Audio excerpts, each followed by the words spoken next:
Vampire Coast, Black Bible, the legendary Admirals. Now let's cover the 4 Admirals you can purchase, quote-unquote, through the tech tree for 2,000 infamy each. Since infamy gets you closer to the awesome sea shanty abilities, this is not a small price, but let's look at what you get out of it because this stuff matters. On top of anything else, these Admirals exist outside the loyalty point system. They will never rebel, and thus can be left stuck at a settlement for 20 turns with no concerns, if need be. Trusty Manfred, the disreputable admiral, has the unique trait leadership qualities. This is a male admiral wielding a polearm. Benefits are post-battle chance of stealing a magic item from the enemy plus 20%, and this lands harder in the post 6.3 era with better items to steal. Upkeep, minus 10% for that army, which means it's like he gets Harkon's Pirate King, minus the global slot. From rank 1 up, character experience gain plus 100% in that army, including him, meaning he is ideal for creating a hero doom stack or semi-doom stack, and has plus 100% leadership aura size, but applicable only when defending. This is a Lore of Vampires Admiral. All in all, solid, very solid. The infamous Admiral O'Bones MacDonald is also a polearm-wielding mate.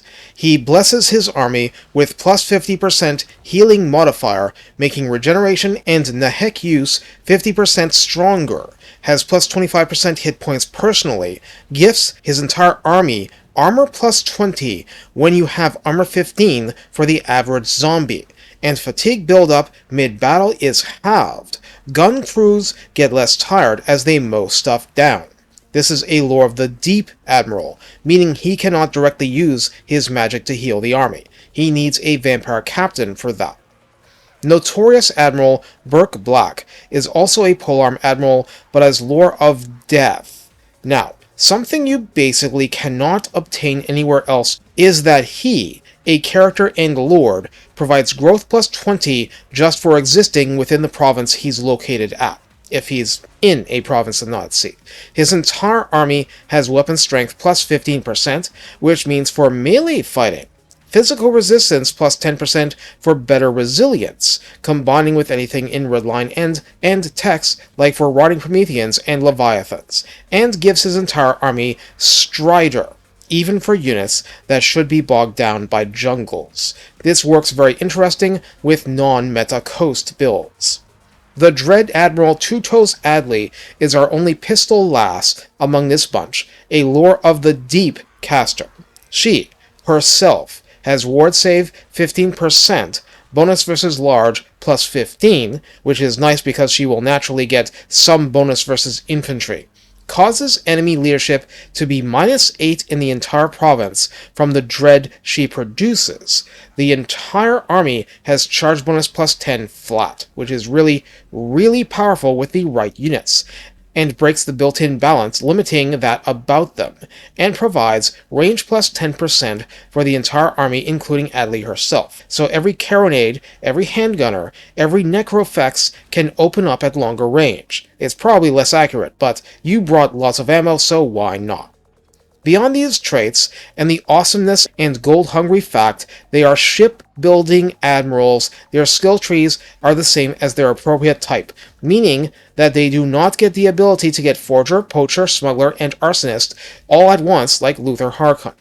They don't even get Harkon's and other legendary lords' living ship blue line skill, so they actually are able to mass-produce corruption on top of what the ship provides. This means they have less ways of reducing the cost of horde buildings, but oh well, ship's carpenter exists.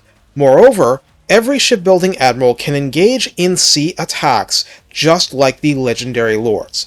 Now, how this works: a land army can reinforce an attack initiated at sea for a port settlement. A sea army can reinforce if the land army initiates. A sortie at the sea will not let the land army participate, but shipbuilding lords can reinforce each other, which I don't think regular admirals can do because it involves the sea attack to counter the sortie.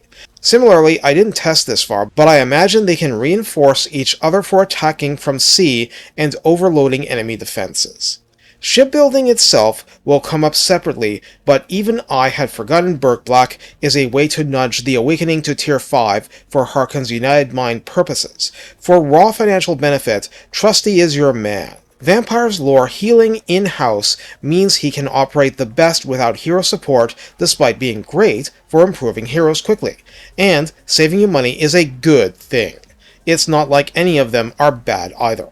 You're going to go Pokemon and collect them all eventually, but hopefully this helps you choose which one you want to prioritize. While they don't have special mounts or anything like that, they're strong. Take care, and a fun spreading dread and notoriety through disreputable actions. That's how you'll be infamous. You know, more than merely famous. Three amigos, baby.